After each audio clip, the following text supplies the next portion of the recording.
guys, welcome back to my channel. It's Yvonne from GingerChickRehab. I'm so glad to have you back today, and if you're visiting my channel for the first time, welcome. I do lots of DIYs, trash to treasure, furniture flips with my husband Chris, and thrifting adventures to fit into the farmhouse decor.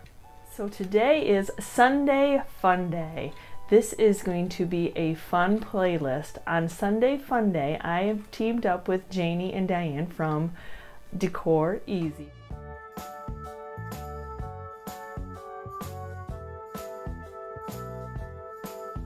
Exactly what it is, Sunday Funday. So this playlist is going to be a little bit of everything.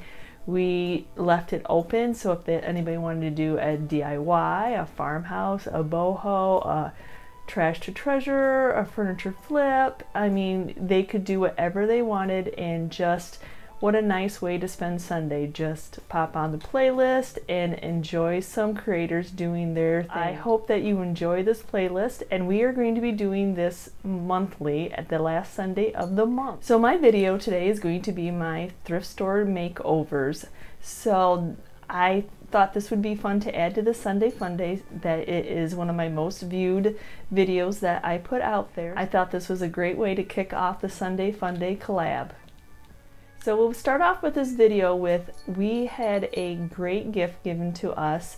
Earlier last month we had a wonderful fan given to us by NewAir, and they got a great response from their fan that they asked if we'd like a beer cooler for our new pole barn workshop, and my husband barely even stuttered when he said yes. So there will be a quick little product review of the NewAir refrigerator and kind of giving you a sneak peek of our pole barn workshop that later on in this week I will be revealing that as part of Nicole Northgarden's Get Her Done. So part of the NewAir, that they are so generous, and down in my description there will be a link for the refrigerator. And they are also offering a 10% off code if anybody's interested in a little mini fridge for any of your craft rooms or your workspace or your garage, or just have a teenager going, or a college student going to college. So there'll be a link down in my description for that discount code. Hello everybody. My wife was asked to sample this NewAir 46 can beer froster. This thing will actually chill to 23 degrees, which will make your beer ice cold.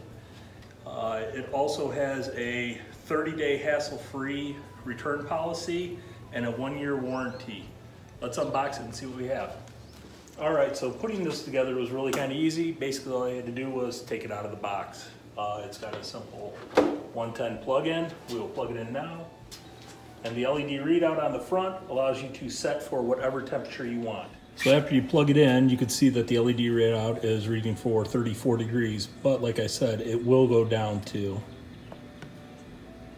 after you hold it for 2 seconds to unlock it, it will go down to 23 degrees to get your beverage nice and cold. I would not recommend leaving it at that, for the simple fact that if you had water in there, it's going to freeze.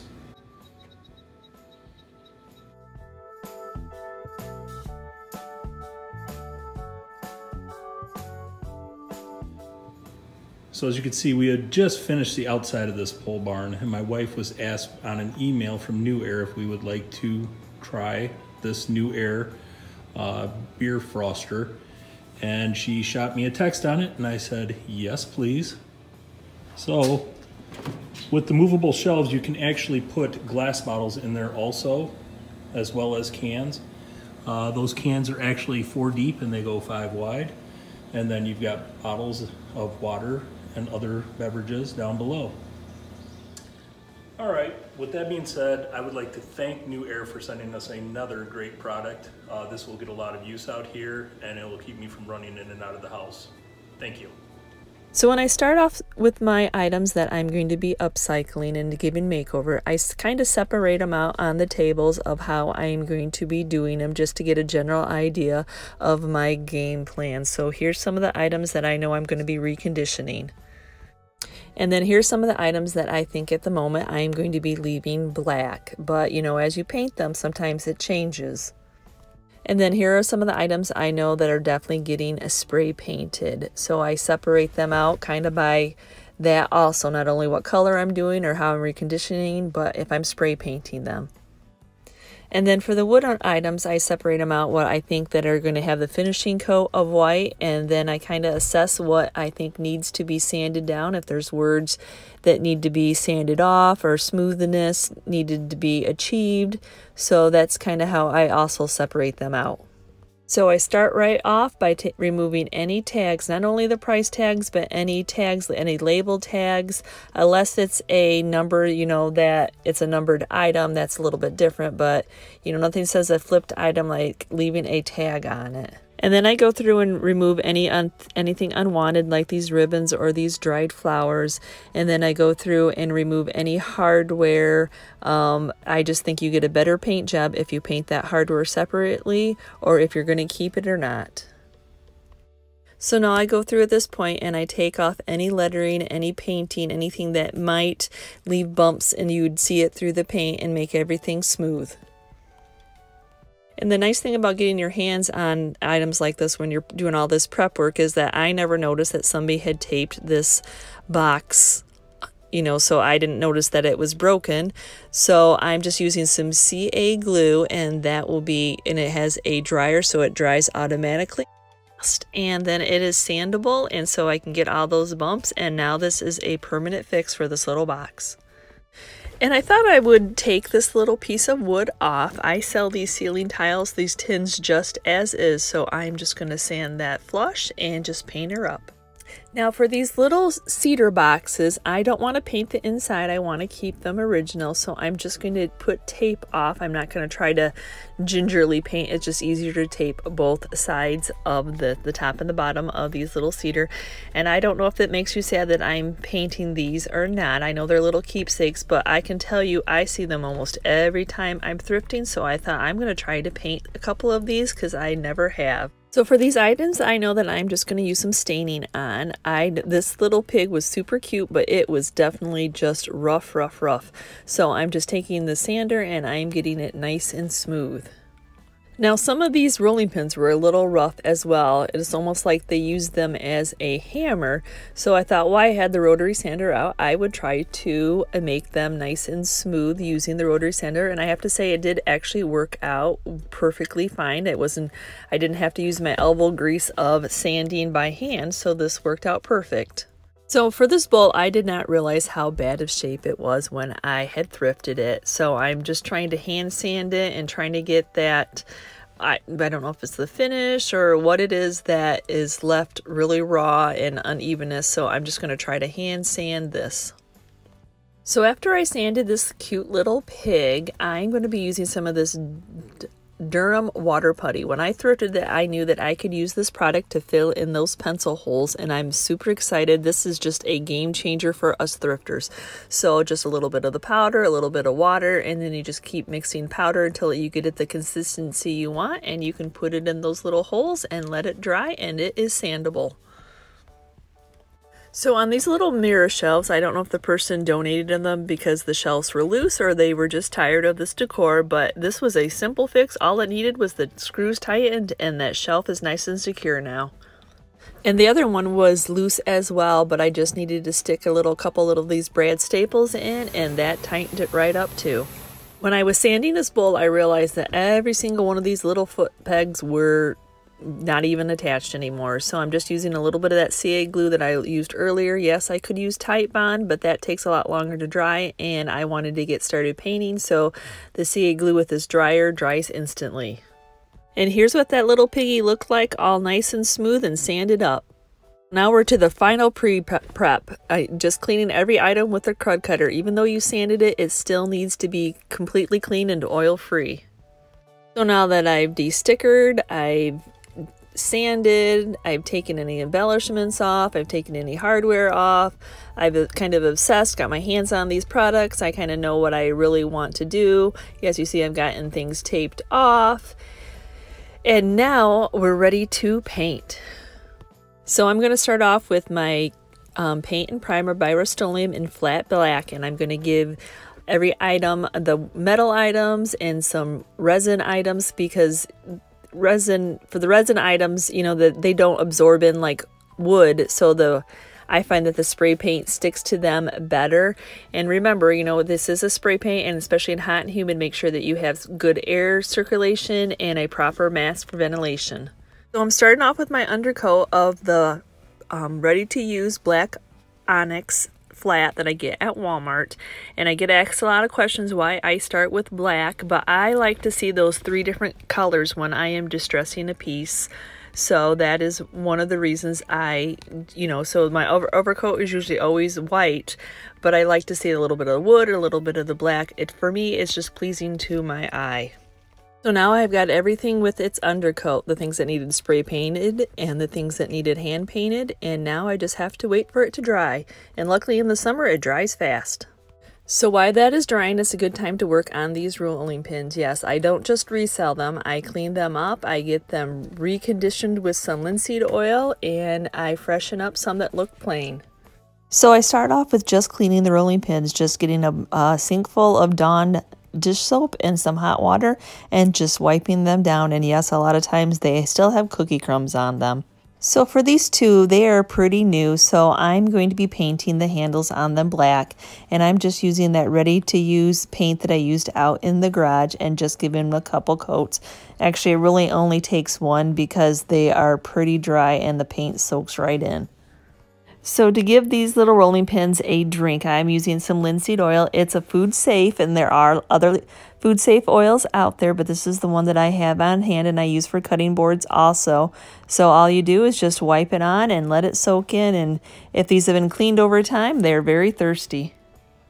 So for these items, I am using the Waverly Antiquing Wax, and I'm so excited because actually today I got a gift in my P.O Box, and somebody had sent me some antiquing wax, and I want to give a big thank you. No card or any name was given, so I am actually running out of this, and so you know how the world goes right now. It's hard to find things, but I am using these just to replenish them and give them new life, and I just absolutely love this antiquing wax. It's just, to me, is a kind of a walnut color, and it just soaks in and gives it a nice finish, and just it's amazing what it does to these wood pieces.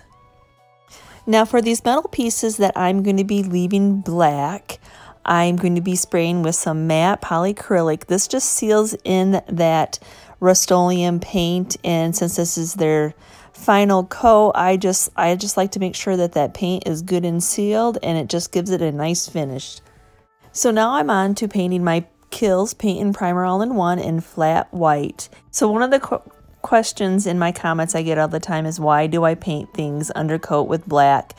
I guess all the years of being a hairdresser, that 3 colors just plays on each other. I know that I covered it all up with white, but when I distress it, when I give it that aged distressed look, I like a little bit of that natural wood to show through with a little bit of that black, and I just think that they play off of each other. It's just a personal preference, and this is just what I have grown to love and the items that I paint. So for these metal pieces and these resin pieces, I'm going to give them a couple coats of the flat white and the paint and primer in the Rust-Oleum. This just adheres better to metal and to the resin. And then I will finish it up with a couple coats of my regular Kills, because to me the spray has a blue tint and I like my Kills paint color. So it's funny on these vintage pieces how even though I've got a couple coats of black and then I got a couple coats of white, how that stain just bleeds through and bleeds yellow. So to make that the white that I like, I give a couple coats of shellac, and this is dries in 5 minutes. And yes, it's different than the polyacrylic. The polyacrylic does not seal the paint in like the shellac. I'm not a scientist. I do not know why, but I just know what works. And so I give it a couple coats of that, and then I can paint another coat of white or a couple coats of white, and it is the white that I want. So for the hinges that I took off the easel, so I'm just giving them a coat of the Rust-Oleum flat black. So for these black pieces, I am leaving them black, and I'm just sealing that paint in with some polyacrylic and letting that dry before I go to distress and sand them. So I had 2 black metal pieces that had handles, and I just want to take them up a notch and use the antiquing wax on them. This one was a little bit gold for me, as in the stain color, but this one was actually spray painted gold, and I could not get all that gold off of there, so I was hoping that that would just take it up a notch. So now that the polyacrylic is dry on these pieces that I am leaving black, I'm going to go ahead and distress the edges, and I just want a little bit of that wood to show through, and then I will use some 220 on the edges, and then I will steel wool it just to get that shine off. I just like the way that the polyacrylic seals this paint in. So when it comes to distressing a piece, what I do is I take some 220 and I kind of have a hard hand, meaning I'm pressing hard and kind of rubbing hard on the edges so that the little bit of the wood shows through, a little bit of the black shows through. And then when I go over the flat piece where I don't want to take a lot of paint off, I just sand it lightly just to get the feel of the brush strokes off so it's nice and smooth. And then sometimes a piece, I just imagine it being more heavily distressed, like this little basket. So I'm just going to use the rotary sander and really let it take it down to a little bit more than just the natural wood on it. And then a lot of that paint off. I just envision this piece being a lot heavily distressed.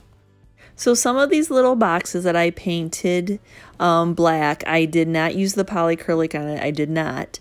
And what I'm doing now is I wanted these to be a little bit more heavily distressed to give them that aged look. So I'm just using the rotary sander on those because these are going to have some stenciled, some sayings on them.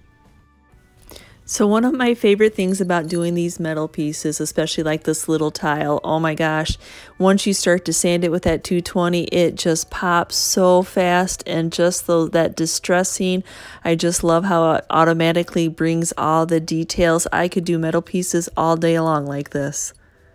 And I don't know if anybody was sad that I took that little piece of board off of it and didn't stencil on top of it.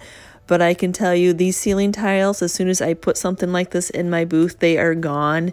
And, you know, so I am not sad that I took that off and just left it nice and plain and simple.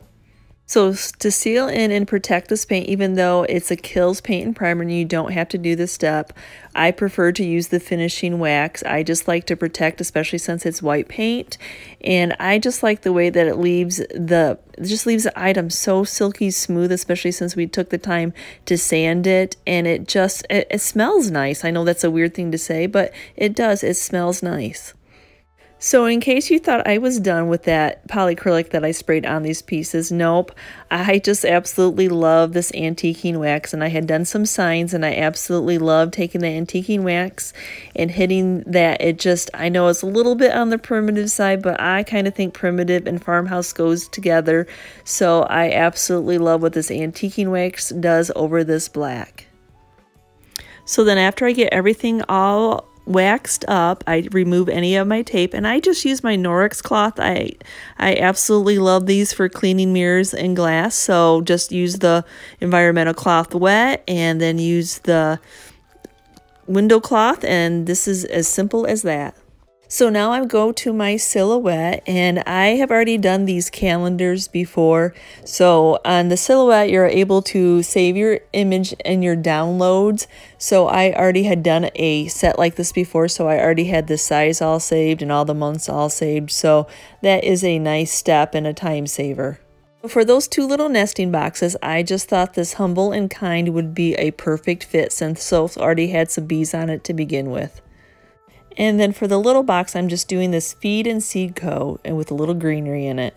For the little envelope holder, I just thought these simple little birds, I thought they're sweet. And for the little black tray, I thought this would be a nice inset of doing this design. Then I have a little bit of lavender to use up since it's probably about the end of the season, and I'm just going to use this little herb lavender stencil and on that distress box. And for one of the other boxes, I'm just using this R is for Rooster. See, some of these designs you don't even have to take them apart and create your own. You can just use them right off the design store. So of course I do have one that I'm going to pick apart here. So this is a design off of the design store. And so I just need to go in and ungroup it and then just highlight the things that I do not want and then regroup the wording that I do want, and then I can cut it as my stencil. So when cutting my stencil, I use the permanent vinyl that I get from Amazon, and I'm using on my white items the apple barrel multi-use in black, and then I'm using a makeup sponge that I get at the dollar store, and I'm doing that dry technique where there's just a little bit of paint on so you don't squash it underneath your stencil, and then I usually give it about 2 coats. Now for the black items, I use the apple barrel in white multi-use.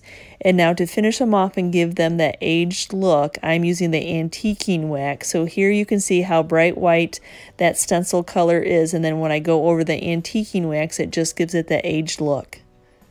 Now for the black wording, I do not do this distressing like I do over the white wording, you know, because I'm doing a different technique. So on the white, I just take some 220 sandpaper and just kind of blend that so it's not a crisp black to distress it. So for some of these little boxes, I envision putting greenery in it, and a lot of times I like to do a finished product. So I just fill them up with the dollar store floral foam and put some of the dollar store dry grass on top of it to hide that, and then just fill it up with as much greenery as I think it looks that's pleasing to my eye, that it's full. So I see these little cheese dome cloches all the time, and I had seen some similar little things like this on Instagram posts where they had some galvanized as a stand for it. So I thought, since I do always have one of these in my retail booth, that I would go ahead and make a couple up, one in black, one in white. So here I am taking some E6000 glue and trying just to hit that rim, and then I'll take some hot glue, which will set it a little bit faster, and then after I apply it to the piece of wood, I will kind of set the top on the glass dome on top of it just as a weight, and then let it dry. And then I thought, just to tie the two pieces together, I would just wrap some jute around the top a little bit and around this bottom, just to tie it and really bring in that farmhouse decor look. So I don't know about you all, but this is what that antiquing wax does. It just takes these items up a notch, and I just absolutely love it. I don't know if I necessarily would do it on a big piece of furniture, but these small little decorative items, it's right up their alley. And I know I did not show you how I stenciled these little cookbook holders, but I showed you a lot of stuff that I redid. So I absolutely love that pop. You know, I'm getting towards the end of the year for this lavender, but I absolutely love how it pops with that white. And yes, I cleaned up those ball jars. And I know one of everybody's favorite in my hauls was the sweet little birdie, and he just even got sweeter when the bottom of his base got painted white. And I absolutely love, can you imagine how that fruit was painted, spray painted gold, and I absolutely love those little pieces of fruit. So I know this is a busy collection, but if I did individual, we would be here all day looking at these. And I know I did not show you these sweet little watering cans when I was spray painting, but I had a set of 6, so 2 were plain, 2 were white, and 2 were black. And I just absolutely love how those ladders turned out. I can just imagine some greenery or a dish towel. I think they're super sweet. And when I'm thrifting, one of the things I run across a lot is desk items. So it's kind of nice to have a way that I can upcycle these and to make somebody's desk be a happy little place where, right now a lot of people are working from home from their desk, so why not have it be happy decor? And I can tell you, if I had a place for these little mirror shelves, I would keep these in a heartbeat. I absolutely love how they turned out. And I got actually a lot of comments about putting a ball jar on them with maybe some greenery. So yeah, you could definitely do that, or a candle, or some of that greenery just itself. I just absolutely love them.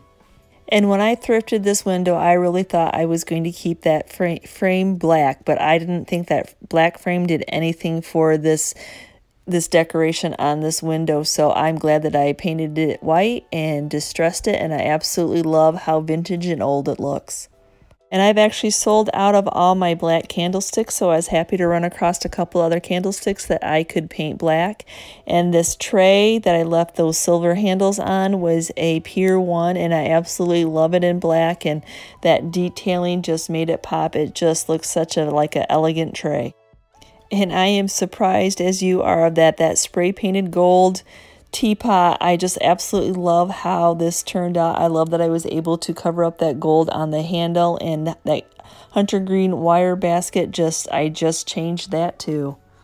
I was so glad that I was able to salvage that bowl with that little feet on it. I absolutely love them with those green mouse balls in there, and I love how that tile work and that cute little tray turned out. And I really don't know how you all feel about me painting over those little Hope's chests that you're giving out when you graduated. But, you know, I see those like every time I go to the thrift store. And this is the first time I thought, you know what, they're here all the time. I'm going to paint one up white and paint one up black and see how it goes in my booth. And then to run across these 3 groupings of candlesticks that all they needed was spray paint, that doesn't happen very often, and I will sell those as a set of 3. And I don't know about you, but that simple little star, I know it was supposed to be a candle holder laid flat, but I absolutely love it just as a decor piece on its side. So this is the first time trying the cloches this way, so we'll see how it goes with those galvanized tins on the bottom. I absolutely love them, and I love that I put the jute on them to tie them together. And I probably would have displayed these rolling pins in a crock, but to show you how beautiful they looked, I chose this black wire basket. They're absolutely ready for their new owners. They're nice and refreshed, and they're still just as vintage as some of them are as the day I bought them. Just nice and cleaned up. And I absolutely love how this little hand mirror turned out. I actually love it on this easel, and that's probably the way I will use it at my work at my salon, and I will not be selling this piece. And if you're not subscribed to Janie and Diane's channel, don't forget to hit that subscribe button and check out what Decor Easy's channel has to offer. So I thank you so much for watching Sunday Funday, and don't forget to stay along, click on that playlist, just let it play and see what all these wonderful creators came up with for our first collab. And yes, I do see my cat's tail in the background. He just absolutely loves to be in part of these videos, so he has to at least say hi. If I am anywhere in my craft room, he will tell you hi. So I hope you love animals.